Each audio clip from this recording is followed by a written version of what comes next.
A batalha começa, mas mesmo com números absurdos, os monstros não têm a menor chance. As criaturas aladas avançam com força esmagadora, destruindo tudo pelo caminho. O campo de batalha rapidamente se transforma em um massacre unilateral. Quando os monstros estão prestes a ser completamente aniquilados, algo muda. Uma presença surge no campo de batalha, com um poder assustador. Essa figura com apenas uma ordem faz com que os mortos se levantem. Corpos que antes eram sem vida, voltam a se levantar, agora em uma forma sombria.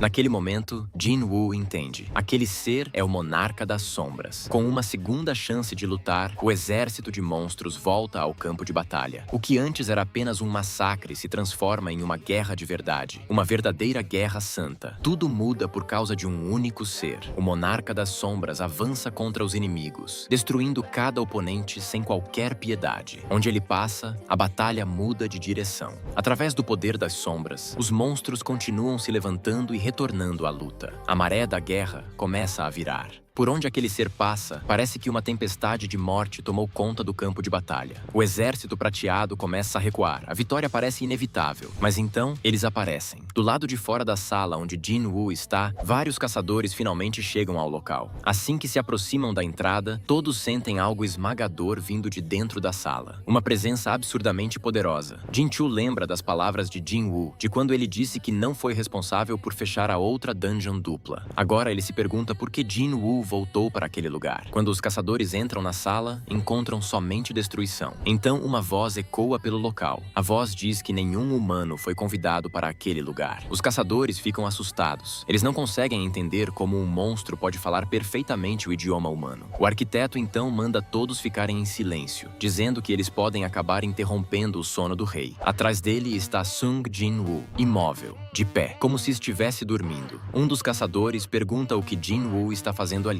Mas antes mesmo de terminar a frase, seu corpo é cortado ao meio. O arquiteto diz que todos ali servirão como o primeiro sacrifício para o seu rei. De repente, dois portais gigantescos aparecem no campo de batalha, um vermelho e outro azul. Do portal vermelho surge o exército dos demônios, e do portal azul emerge o exército das bestas. À frente de cada um deles estão seus monarcas. Ambos avançam com seus exércitos, prontos para enfrentar o monarca das sombras. Enquanto isso, de volta à dungeon, os caçadores tentam se recompor depois do ataque repentino. Foguinho ordena que cuidem imediatamente do caçador ferido. Enquanto eles tentam se reorganizar, as estátuas começam a se erguer mais uma vez. O arquiteto diz que suas criações irão massacrá-los. Mesmo assim, ele afirma que eles devem se sentir honrados, pois terão a chance de presenciar o renascimento do rei. Isso, claro, se algum deles sobreviver até lá. A estátua de Deus então dispara um gigantesco raio de energia. Foguinho consegue desviar por pouco e responde com uma flecha de chamas. Enquanto ataca, ele grita para os outros aproveitarem a abertura e destruírem as outras estátuas. Jin-Chul avança e concentra toda a sua força em um soco, mas o impacto não causa absolutamente nenhum efeito.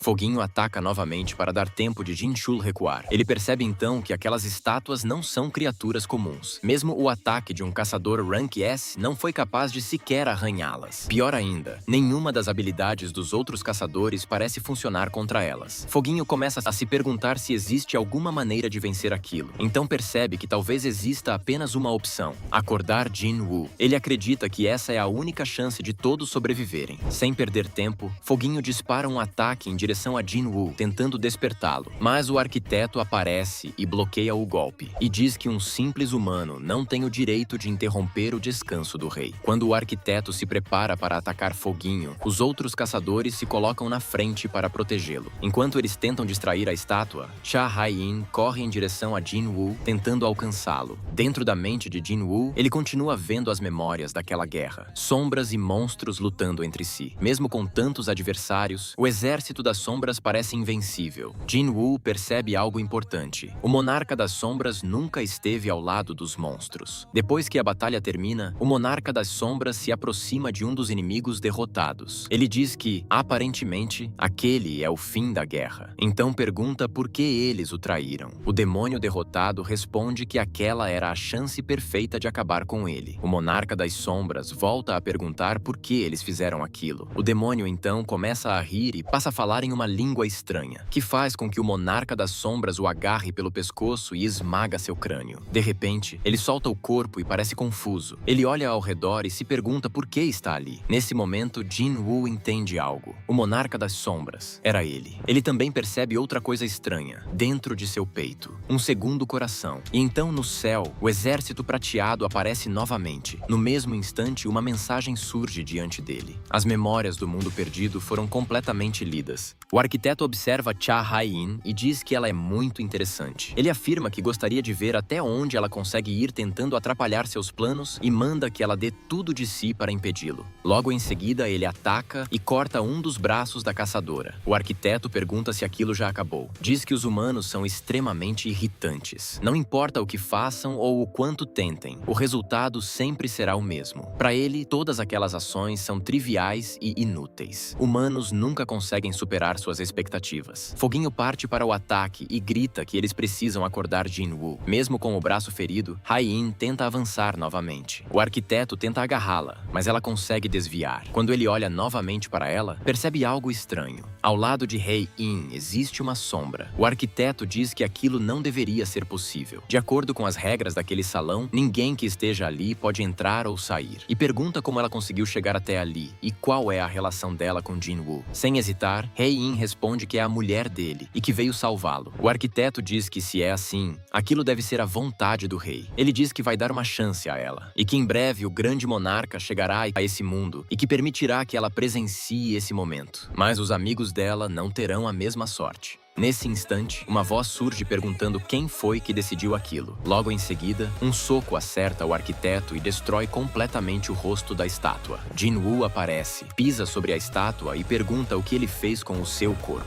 Destruído, o arquiteto ainda consegue falar. Ele diz que então Jin-Woo não é o rei. Jin-Woo começa a entender algumas coisas. O coração negro não teve o efeito que deveria. Aquilo não foi feito para beneficiá-lo. E as memórias que ele recebeu também não foram suficientes para explicar tudo o que ele quer saber. Ele encara o arquiteto e lembra do que ele disse antes, que não foi ele quem escolheu Jin-Woo como jogador. Então pergunta o que isso significa e qual era o verdadeiro plano por trás do sistema. Nesse momento, o arquiteto percebe algo terrível. Ele foi traído. Ele grita que os outros monarcas não vão deixar aquilo passar. Jin-Woo invoca suas adagas e exige respostas. O arquiteto grita que Jin-Woo realmente é o único humano que conseguiu superar suas expectativas e que agora entende por que ele foi escolhido. Enquanto fala, as outras estátuas começam a se mover novamente. O arquiteto diz que se Jin-Woo o matar, ninguém será capaz de parar suas criações. Jin-Woo pergunta, e se ele matar o arquiteto e depois destruir todas as estátuas? O arquiteto responde que, se ele morrer, Jin-Woo perderá tudo e voltaria a ser apenas um caçador Hank Yi. Jin-Woo diz que já pensou nessa possibilidade, mas percebeu algo importante. Só porque o arquiteto do sistema desapareceu, isso não significa que o sistema que já foi criado também iria desaparecer. O arquiteto tenta acessar o sistema, mas não consegue. Ele percebe que não tem mais autorização para fazer isso. Jin-Woo olha para ele e diz que já tinha pensado nisso há muito tempo, que um dia chegaria ao ponto de superar o próprio sistema. O arquiteto tenta dizer mais alguma coisa, mas Jin-Woo o despedaça em vários pedaços com suas adagas. Enquanto morre, o arquiteto deixa uma última profecia. Ele diz que quando os pilares se erguerem, a morte de Jin-Woo será inevitável. Jin-Woo diz que se foda esses pilares. Do lado de fora do portal, os caçadores começam a se perguntar o que está acontecendo dentro daquela dungeon. De repente, alguns caçadores começam a sair, feridos, se apoiando uns nos outros. Quem está do lado de fora fica chocado. Ninguém nunca imaginou ver caçadores de elite naquele estado depois de uma raid. Jin-Chul vai até eles e pede ajuda para retirar os feridos. Logo depois, Jin-Woo também sai do portal. Ele pensa que aquele definitivamente não era o corpo principal do arquiteto. E mesmo que encontrasse o verdadeiro, ele não responderia suas perguntas. Jin-Chul se aproxima e informa que 20 caçadores morreram. Mesmo assim, diz que se tivesse ocorrido uma quebra de dungeon, o número de mortos seria inimaginável. Ele pergunta se Jin-Woo tentou impedir aquilo sozinho. Jin-Chul pensa que, no fim, eles só atrapalharam e aumentaram o número de vítimas. Mas Jin-Woo responde que, graças a eles, ele conseguiu sair vivo. Jin-Chul fala que só pediu ajuda de alguns caçadores, mesmo que o resultado tenha sido desastroso. Em seguida, pergunta como Jin-Woo sabia que existia um covil duplo ali. Jin-Woo responde que a dungeon o chamou. Ele recebeu uma mensagem mandando que fosse até lá. Jin-Chul pede para ver essa mensagem, mas Jin-Woo explica que ela só pode ser vista vista dentro da mente dele. Jin-Chul pensa que se fosse qualquer outro caçador dizendo isso, acharia que é mentira. Mas vindo de Jin-Woo, ele não duvida. Nesse momento, Cha Hai-in chega preocupada e pergunta se Jin-Woo está bem. Ele responde que sim, mas logo em seguida ele desmaia. Enquanto isso, no Japão, uma enorme frota de caminhões descarrega toneladas de cristais mágicos ao redor do portal. Yuri observa tudo e diz que 200.000 toneladas devem ser suficientes para infundir mana na área. Ele explica que vai ativar uma barreira no portal e cobrir toda a região com mana. A barreira, então, consumirá essa energia para se manter ativa. Mas, de repente, ele para. Yuri sente algo estranho, não nos cristais, mas em algo próximo. Ele se vira e pergunta quem está ali. O assistente diz que a quebra de dungeon deve acontecer no dia seguinte e que ninguém em sã consciência estaria ali naquele momento. Yuri responde que nunca disse que estava falando de uma pessoa. Ao longe, alguém o observa. Essa pessoa comenta que Yuri é esperto, mas que não deveria estar tão surpreso, considerando a origem de seus poderes. E conclui dizendo que, finalmente, tudo começou e que tudo está indo exatamente como planejado. O exército japonês começa a se mobilizar, junto com os caçadores Rank S do país.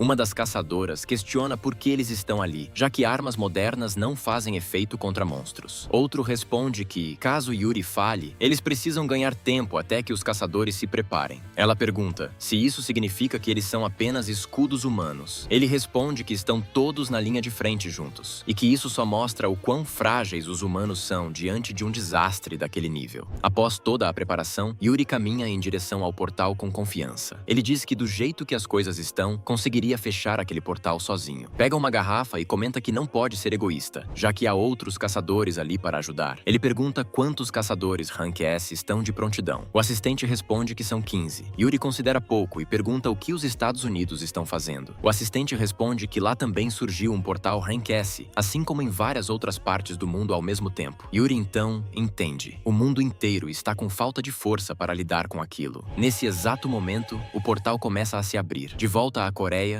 Jin-Woo acorda no hospital. Jin-Ho fica aliviado, dizendo que achou que ele tinha morrido. Ele revela que Jin-Woo ficou desacordado por 3 dias. Jin-Woo pensa que seu corpo deveria estar exausto. Afinal, além da luta, ele também recebeu todas aquelas memórias. Seu cérebro deve ter sido sobrecarregado. De repente, ele se lembra de algo importante. Ele pergunta o que aconteceu com o portal que apareceu no Japão. Jin-Ho fica em silêncio e então responde que vários monstros gigantes saíram do portal. No Japão, Yuri libera toda a mana ao seu redor e cria uma enorme barreira, afirmando que monstros daquele nível não são nada para ele. Mas, no instante seguinte, algo aparece. Uma criatura gigantesca surge do portal e, com um único golpe, corta a barreira de Yuri como se não fosse nada. Jin-Ho diz que a raid no Japão não deu certo. Enquanto isso, no escritório de seu pai, ele acorda e pergunta ao assistente quanto tempo ficou desacordado. O assistente responde que foram cerca de 23 horas e que se ele não tivesse acordado dentro de 24, já estava pronto para levá-lo ao hospital. O assistente diz que há informações importantes. A primeira é, pela primeira vez um paciente acordou do sono eterno, e essa pessoa é a mãe de Sung Jin-Woo. O presidente fica surpreso e pede para ouvir o restante.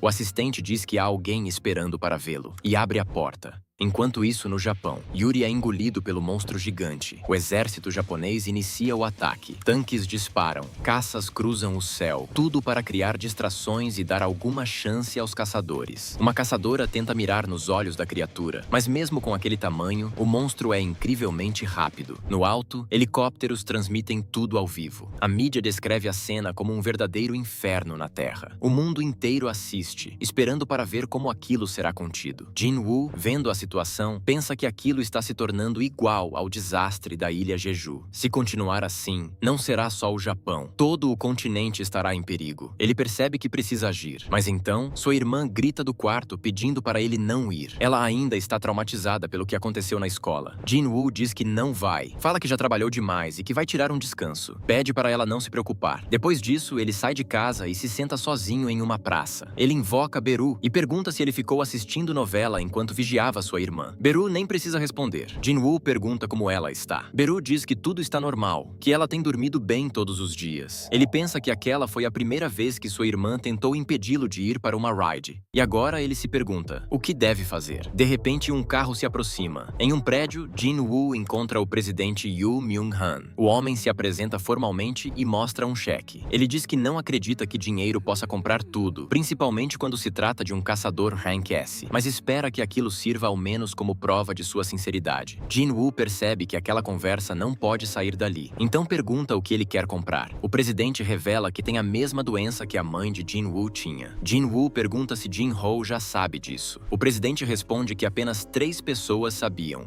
E agora, com Jin-woo, são 4. Ele continua dizendo que durante sua busca por uma cura, encontrou alguém que conseguiu se recuperar dessa doença e acabou descobrindo que essa pessoa era a mãe de Jin-woo. Então ele faz o pedido. Ele quer a ajuda de Jin-woo, promete que nunca esquecerá essa ajuda e que sua empresa sempre estará à disposição para ajudar a família dele no que for preciso. Jin-woo percebe que naquele dia terá que tomar 2 decisões importantes. E no fundo, ele sabe que só existe uma resposta. No helicóptero, os jornalistas narram a cena. Eles dizem que aquilo é como se qualquer sinal de vida humana estivesse sendo apagado. E não é só destruição. Os monstros também estão devorando pessoas. Um deles pergunta se eles também estão em perigo. O outro responde que estão altos o suficiente. Eles observam e percebem algo estranho. Um dos monstros gigantes não está atacando. Ele permanece parado, protegendo o portal desde o início, enquanto os outros espalham o caos. Um pergunta, será que ele está esperando por alguém? O outro jornalista diz que, na opinião dele, aquela criatura nem parece estar viva. A pergunta é, será que vão conseguir parar aquilo antes que o país inteiro seja destruído? Na sede da Arjin, Jin-woo avisa Jin-ho que vai para o Japão. Jin-ho pergunta se ele não viu a situação na TV, que aquilo é muito pior do que a ilha Jeju. Jin-woo responde que se derrotarem aqueles monstros, a guilda deles vai ficar famosa. Mesmo assim, Jin-ho continua preocupado. Jin-woo percebe que, mesmo sabendo do seu poder, Jin-ho ainda está com medo. No fim, Jin-ho aceita, mas diz que vai junto. Jin-woo não entende o motivo, mas Jin-ho explica. Toda vez que Jin-woo aparece nas notícias, sempre falta algo importante. Ele nunca aparece nas fotos. Jin-ho diz que isso é injusto. Pode até ser meio vergonhoso, mas Jin-woo é o orgulho dele. Jin-woo tenta argumentar, dizendo que um filho de uma família rica não deveria se arriscar assim. Mas Jin-ho insiste. Jin-woo lembra que até um minuto atrás ele estava tentando impedi-lo, mas Jin-ho lança a pedrada, dizendo que confia nele e acredita que onde Jin-woo estiver, ele também estará seguro. Jin-woo sorri e diz que estava só brincando, que não vai a lugar nenhum. Enquanto caminha sozinho, ele pensa. Na luta contra o arquiteto, ele não usou suas sombras, e mesmo assim a força da estátua estava no mesmo nível que a dele. Ele ainda está no nível 100. Isso significa que existem inimigos muito mais fortes por aí. Achar que ele é o único com um poder absoluto seria burrice. Ao chegar em casa, sua mãe serve a comida. Ele pergunta pela irmã, e a mãe responde que ela não quis comer. Enquanto come, ele se lembra da conversa com o pai de Jin-ho. Ele recusou o pedido. Disse que não poderia ajudar. Quando ele perguntou como a mãe dele foi curada, ele deixou claro que, se soubesse e quisesse vender essa informação, já teria feito isso há muito tempo. O presidente entendeu, e Jin-woo foi embora, dentro do elevador. Ele pensava que pode até ser o pai do Jin-ho, mas ele não o conhece, não sabe que tipo de pessoa ele realmente é. Além disso, a água sagrada que ele possui é limitada. A oferta era tentadora, mas não o suficiente. Agora só resta mais uma decisão. Durante o jantar, ele avisa a mãe que vai sair. Ela comenta que o pai dele também saía no meio das refeições sempre que recebia uma chamada de emergência e diz que vai ajudá-lo a preparar a mochila. Mais tarde, Jin-woo entra no quarto da irmã e pergunta se podem conversar. Ele tenta explicar que quase morreu dias atrás, mas percebe o que falou e se atrapalha. Diz que, de qualquer forma, voltou vivo e que sempre foi grato por isso. Ele promete que vai voltar vivo de novo. Agradece também por ela não ter tentado impedi-lo até aquele momento. Com lágrimas nos olhos, ela responde que ele iria de qualquer jeito. Ele concorda e diz para ela não se preocupar. Não importa a distância, ele sempre vai protegê-la. No dia seguinte, o diretor faz um anúncio oficial. Ele informa que o caçador Sung Jin-woo está indo ajudar o Japão. No aeroporto, Jin-ho aparece carregando uma mala enorme e o gostoso do Jin-woo já está esperando por ele. E assim a guilda A-jin, formada por Jin-ho, um rank D, e Sung Jin-woo, um rank S, parte rumo ao Japão. No Japão, o exército segue evacuando civis feridos no meio do caos. Um dos soldados comenta que restam pouquíssimas camas disponíveis. Não vai dar para todos os feridos. Um civil diz que prometeu proteger as pessoas dali. O soldado responde que também vai ficar, que não pode simplesmente abandoná-los ali. Mas antes que consigam fazer qualquer coisa, os gigantes aparecem. O exército abre fogo imediatamente, mas as balas não fazem efeito algum. Quando um dos gigantes vai para esmagar o soldado, uma lança negra atravessa o peito da criatura, arremessando ela para longe. Uma sombra gigantesca surge. O soldado se pergunta o que é aquilo. Então Sung Jin-woo aparece e diz que aquilo foi por pouco. Logo atrás, Jin-ho surge protegendo os civis dos escombros que caem. Ele grita para Jin-woo ir com tudo, dizendo que vai cuidar das pessoas ali. Jin-woo responde que agora ele vai botar pra fuder. A sombra avança e atravessa outro gigante. Jin-woo aproveita, sobe na sombra em movimento e, em um golpe, corta a cabeça do monstro ao meio. Enquanto isso, nos Estados Unidos, a notícia de que Jin-woo foi para o Japão se espalha. Alguns caçadores começam a comentar que Selner não conseguiu dar um segundo despertar nele. Eles lembram que todos ali tiveram seus poderes ampliados graças a Selner e que existe um limite claro para a força de um caçador. Um deles começa a duvidar. Será que Jin-woo passou por algo diferente? Um segundo despertar, talvez? Outro ri, dizendo que ele deve estar bêbado com o próprio poder. Afirma que aquelas sombras não vão ser suficientes contra gigantes daquele nível e que ele vai acabar morrendo. Ironiza dizendo que é engraçado um caçador fraco daquele jeito terminar assim. Eles começam até a lá postar casas e iates em quanto tempo ele vai morrer. De repente, alguém interrompe a conversa. Ele diz que eles estão completamente errados. Aposta que Jin-woo vai sobreviver e coloca até a sede da guilda Scavenger em jogo. Em seguida, lembra que eles deveriam estar preocupados com outra coisa. O portal Rank S vai abrir ali nos Estados Unidos no dia seguinte e nem sabem se vão sobreviver. Eles dizem que ele estragou o clima e decidem ignorá-lo. Ele comenta que, pelo visto, o Japão vai estar muito mais interessante do que ali.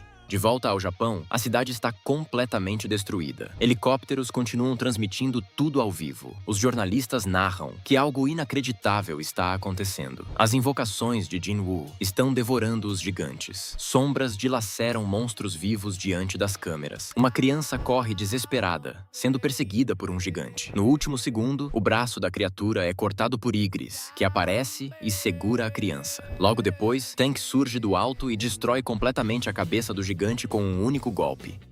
De longe, Jin-woo observa e pensa que depois de subir de nível, Tank ficou animado demais. Mesmo assim, ele sente alívio ao ver que as coisas estão dando certo. Um soldado japonês se aproxima e agradece por ter sido salvo. Jin-woo responde com um joinha e tenta falar algo em japonês, soltando um "você bom, bravo guerreiro", sem saber nada do que disse. Ele então se vira para Jin-ho e manda ele se abrigar junto com o soldado. Os dois recuam. Jin-woo olha para os corpos dos gigantes espalhados pelo chão e diz que agora que a brincadeira vai começar e dá a ordem: ergam-se. Na central de informações do Japão, a notícia começa a chegar em tempo real. Gigantes estão sendo derrotados por todo o país. Relatórios indicam corpos espalhados por várias regiões. Matsumoto fica de cara e lembra das palavras de Goto. Ele estava certo. Na mente dele, a lembrança do encontro com Sung Jin-woo no aeroporto. Aquele olhar já dizia tudo. Ele era forte pra caralho. Matsumoto foi até lá para recebê-lo e indicar por onde ele poderia começar a caçar os gigantes. Ele até acreditava que Jin-woo era poderoso, mas não imaginava que chegaria a esse nível. Naquele momento, Matsumoto pensava em pedir ajuda internacional enquanto Jin-woo lidava com parte do problema. Mas Jin-woo recusou. E quando perguntado sobre o que faria primeiro, no presente, Matsumoto entende. Enquanto isso, Jin-woo observa suas novas sombras gigantes e decide chamá-las de 1, 2, 3, 4, 5 e 6. Em seguida, manda Jin-ho ir descansar, dizendo que vai fazer uma limpa. Ele pensa que, até agora, tudo foi fácil demais. Mas sabe que aquilo é só o começo.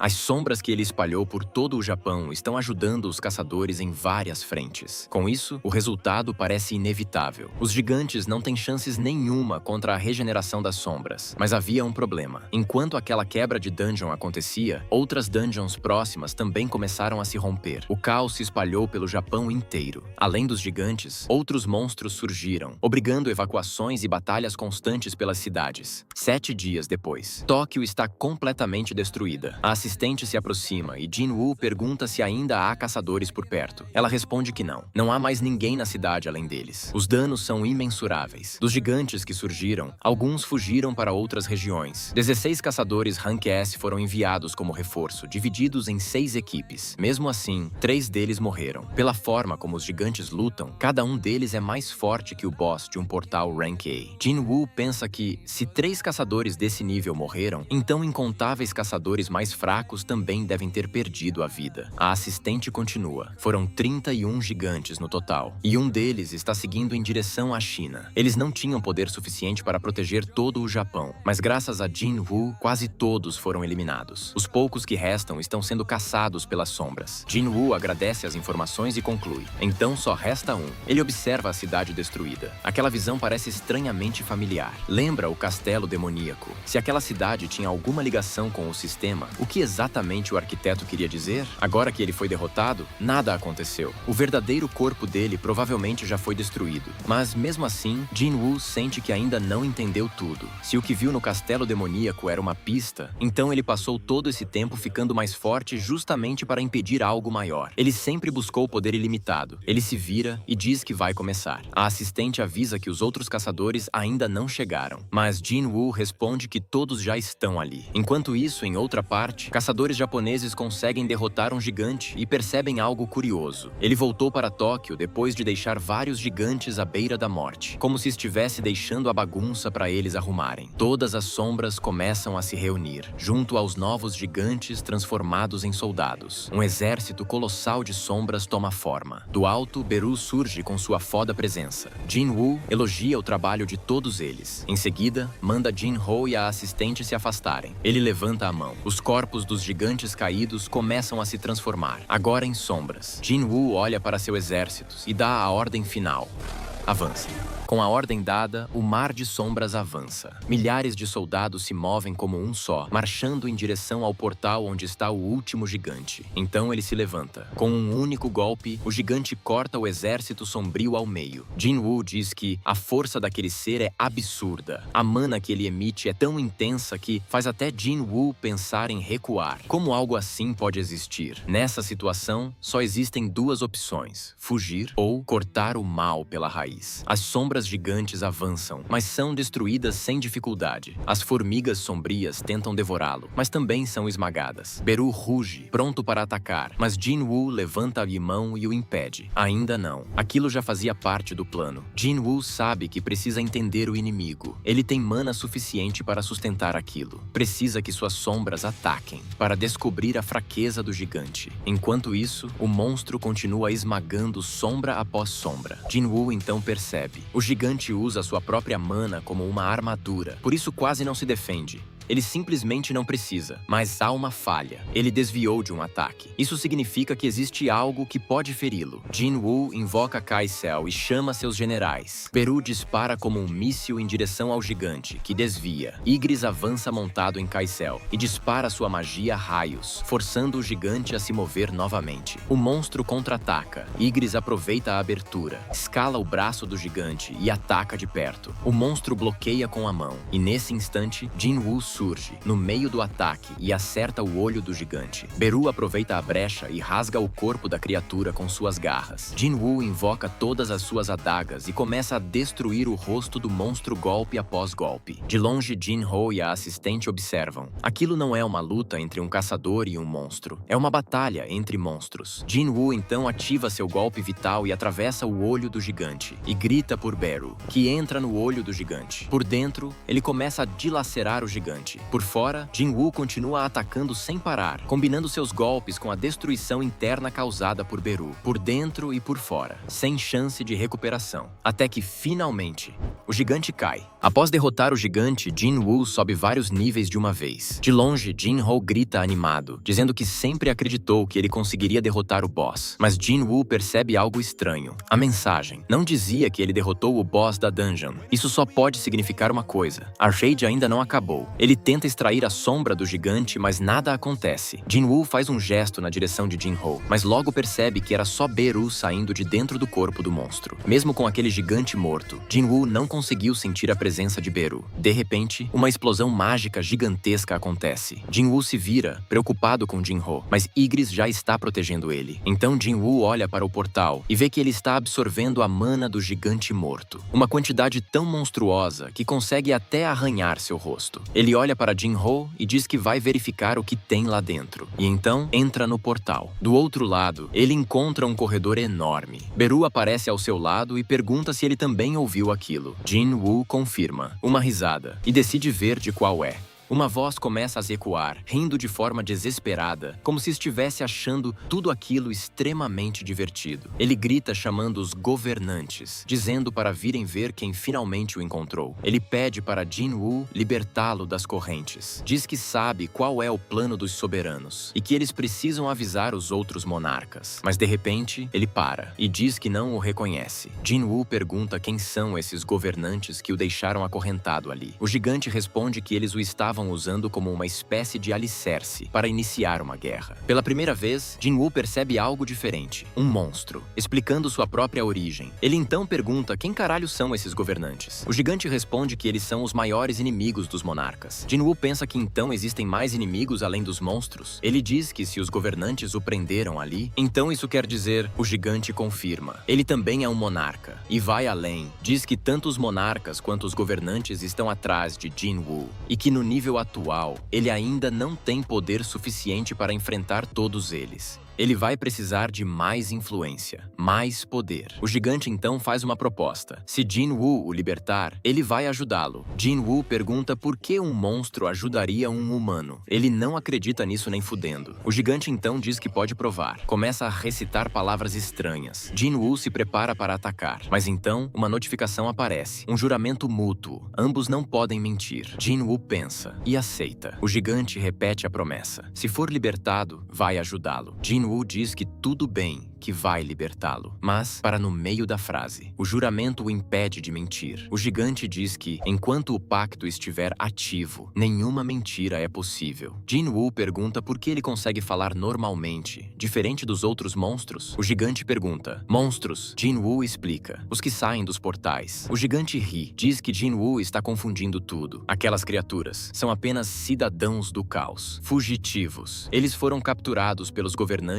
após serem derrotados. E depois de ficarem presos por tanto tempo, perderam a consciência, virando apenas feras. Mas ele não. Ele é um monarca. Sua inteligência é muito superior. Ele esperou pacientemente pelo momento certo para escapar, bem debaixo do nariz dos governantes. Jinwoo então pergunta se o exército de criaturas aladas são dos governantes? O gigante confirma. Jinwoo pergunta por que os governantes continuam enviando monstros para a Terra?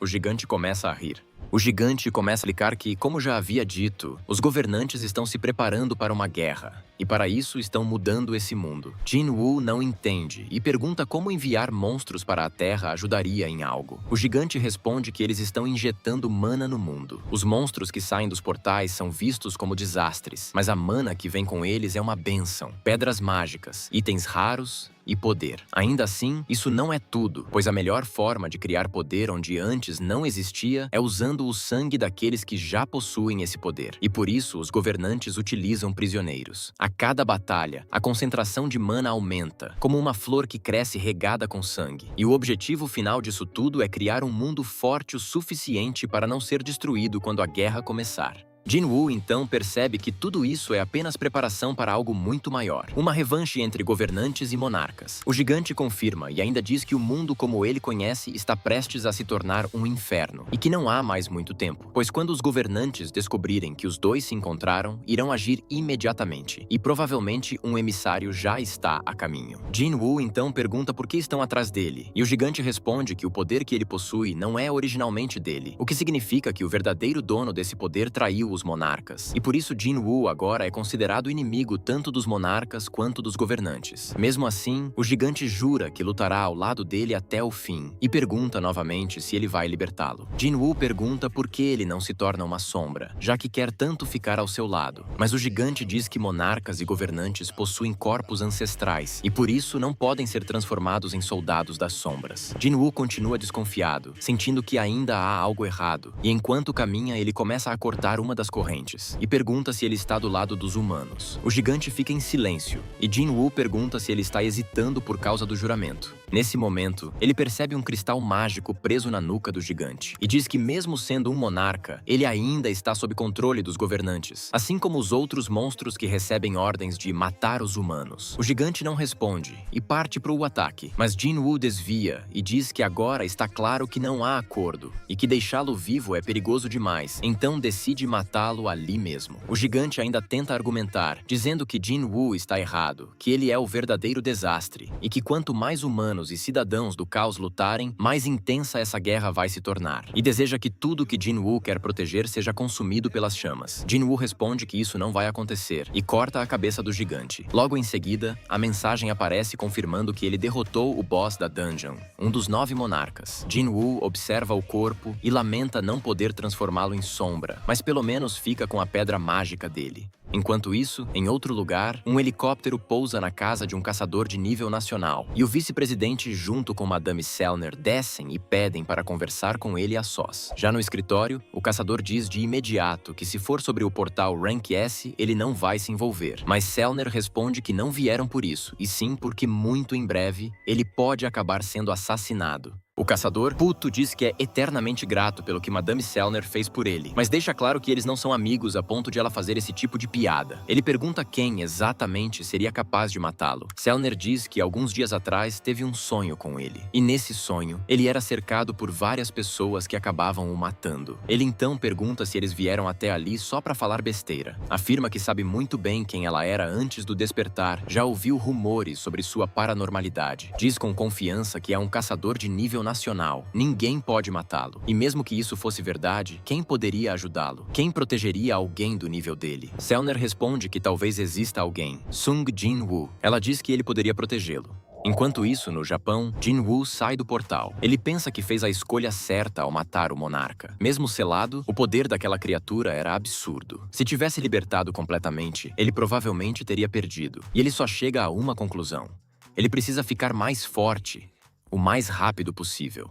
A notícia da derrota dos gigantes se espalha pelo mundo inteiro. O assunto mais comentado é: um novo caçador de nível nacional surgiu. O gigante que seguia em direção à China também foi eliminado. Matsumoto, por sua vez, se entrega às autoridades, pronto para assumir as consequências de suas ações ou não. Do outro lado do mundo, nos Estados Unidos, os caçadores conseguem fechar o portal Rank S e comemoram em um evento organizado pelo governo. Durante a festa, 2 caçadores comentam que o evento está melhor do que esperavam. Até que Thomas André aparece. Ele se aproxima deles e pergunta se lembram da aposta. Um havia apostado o iate, o outro a mansão. Chega a comentar sobre a gravata de um deles, dizendo que era bonita. Logo depois, ele aparece usando a gravata nova e mostra para sua assistente. Ela comenta que parece cara, mas não combina com a roupa dele. Thomas olha, concorda e simplesmente joga fora. Então ela muda de assunto e diz que há um problema. A lista das guildas convidadas para a conferência internacional foi divulgada. E a guilda Arjin, da Coreia, está incluída. Thomas sorri e diz: então ele está vindo para os Estados Unidos. De volta ao Japão, Jin-Ho observa as novas sombras gigantes e fica impressionado. Diz que aquilo é incrível. Jin-Woo responde que é uma pena não ter conseguido pegar o gigante que fugiu para a China. Os soldados japoneses assistem tudo incrédulos com o poder dele, enquanto Jin-Ho, todo orgulhoso, pensa que seu irmão é incrível. A assistente chega dizendo que há uma ligação e Jin-Ho atende. Ele diz para Jin-Woo que precisa voltar para a Coreia. Jin-Woo pergunta se aconteceu algo, mas Jin-Ho responde que não sabe os detalhes, só que sua família está com problemas. Ele embarca no helicóptero e durante o voo lembra da voz da mãe ao telefone, gaguejando, nervosa. Tenta se convencer de que talvez não seja nada grave. Ao chegar no aeroporto, é recebido pelo assistente de seu pai, que diz que vai explicar tudo no caminho. No hospital, ele finalmente entende. Seu pai entrou em sono eterno. Jin-Ho quer entrar na sala imediatamente, mas o assistente o impede, explicando que caçadores que não controlam bem sua mana podem piorar o estado do paciente. Jin-Ho diz que no fim, ele é mesmo um filho inútil.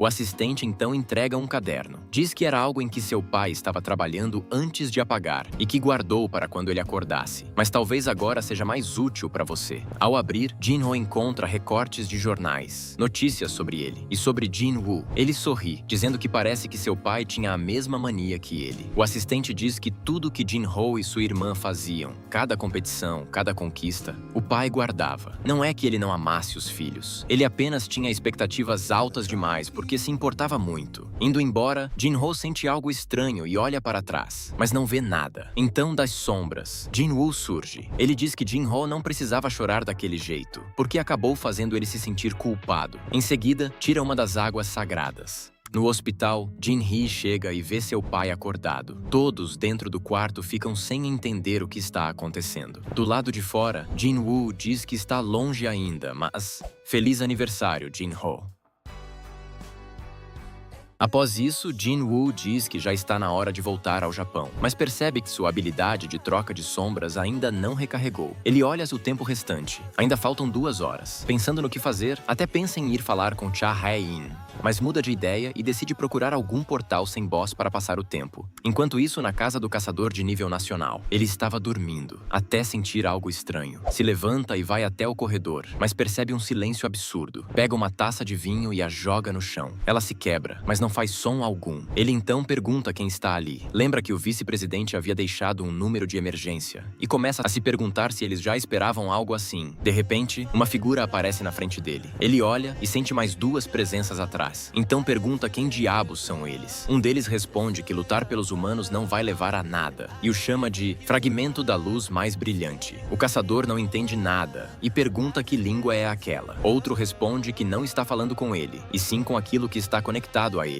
Irritado, o caçador ativa seu poder e diz que, no mínimo, consegue matar um deles sem ajuda. Os outros 2 ficam surpresos, dizendo que não esperavam que um humano conseguisse manifestar aquele nível de poder. Então, a luta começa. Uma explosão absurda de energia acontece. Enquanto isso, dentro de um carro, Jin-woo observa pela janela uma multidão gigantesca. O motorista comenta que todas aquelas pessoas estão ali para vê-lo e que devem ter pelo menos 100 mil reunidas. Jin-woo pensa que aquele é provavelmente seu último dia no Japão. Beru aparece e pergunta por que seu soberano não acena para seus súditos. Jin-woo responde que não é bem assim. Já dentro do avião, Jin-woo percebe que está sentado ao lado de alguém conhecido. Ele comenta que é muita coincidência encontrar alguém assim, Adam White. O representante dos Estados Unidos fica surpreso por Jin-woo lembrar dele, enquanto Jin-woo pensa que só lembrou porque Beru disse. Jin-woo pergunta o que ele está fazendo ali. Adam responde que tem algo importante para mostrar. Jin-woo pergunta se o portal Rank S nos Estados Unidos deu problema, mas Adam diz que aquilo já foi resolvido. Então ele abre o notebook e mostra uma casa em chamas. Jin-woo pergunta o que é aquilo. Adam explica que aquele incêndio aconteceu na casa de Christopher Reed, um caçador de nível nacional. Foram necessários mais de 1.800 bombeiros e vários magos de alto nível para conter o fogo. Jin-woo entende que aquilo não foi um acidente. Ele estava lutando com alguém. E então pergunta: ele morreu? Adam confirma. Diz que sim, ele está morto. Em seguida, tira uma foto e diz que aquela é a pessoa que a associação está responsabilizando pelo ataque. No instante em que Jin-woo vê a imagem, ele ativa sua autoridade, esmaga o notebook e levanta Adam pelo pescoço. Diz que, se aquilo for uma brincadeira, Adam não vai sair inteiro dali. Os seguranças se levantam, mas Adam manda todos ficarem sentados. Ele diz que aquela pessoa saiu de um portal e pode não ser exatamente quem Jin-woo está pensando. Jin-woo manda ele continuar. Adam explica que a energia mágica daquela pessoa era idêntica à de um monstro. Ele atacou um caçador Rank S e foi o responsável por uma explosão gigantesca que virou notícia no mundo todo. Jin-woo então pergunta se ele está dizendo que foi o pai dele o soltando no chão. Adam diz que após derrotar vários caçadores, ele simplesmente desapareceu. A associação tentou encontrá-lo, mas não conseguiu. Ele diz que entende como Jin-woo se sente, mas que existem muitas evidências apontando para isso. Jin-woo pergunta por que ele está mostrando tudo aquilo. Adam respira fundo e diz que, na próxima Conferência Internacional de Guildas, a Associação Americana pretende anunciar oficialmente essa pessoa como procurada. Ou seja, eles não pretendem manter isso em segredo.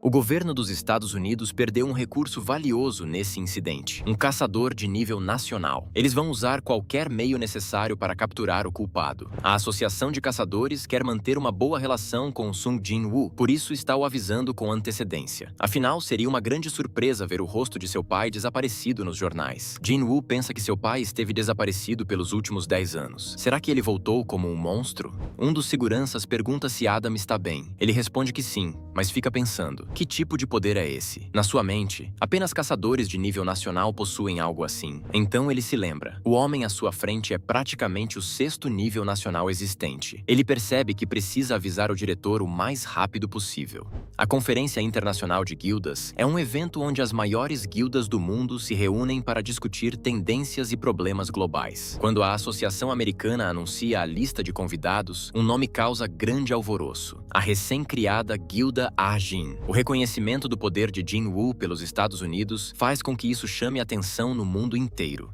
Na Coreia, um jornalista comenta que muitas pessoas estão mais ansiosas para ver a Guilda Arjin e seu representante do que qualquer outro caçador. Ele pergunta a Foguinho o que ele acha disso. Foguinho responde que a Associação Americana foi inteligente, pois escolher Jin-woo era algo óbvio desde o início. Quando o jornalista questiona se não é absurdo uma única pessoa ser considerada uma guilda inteira, Foguinho rebate dizendo que estão falando de Jin-woo. Se for analisar pelo poder de combate, a Guilda Arjin tem o equivalente a centenas de membros. Ele diz que, como alguém que já testemunhou a força dele, pode afirmar que nenhuma guilda do país fica à frente da Arjin. O jornalista então pergunta se as guildas que representaram a Coreia anteriormente ficariam satisfeitas com isso. Foguinho admite que sim, mas no afinal é uma decisão dos Estados Unidos. Isso é praticamente um soco no orgulho deles, até porque ele mesmo já estava com o passaporte pronto. Mesmo assim, ele não deixa de sentir orgulho. Afinal, um caçador que surgiu do nada, salvou sua vida e a de seus companheiros, agora está representando o país.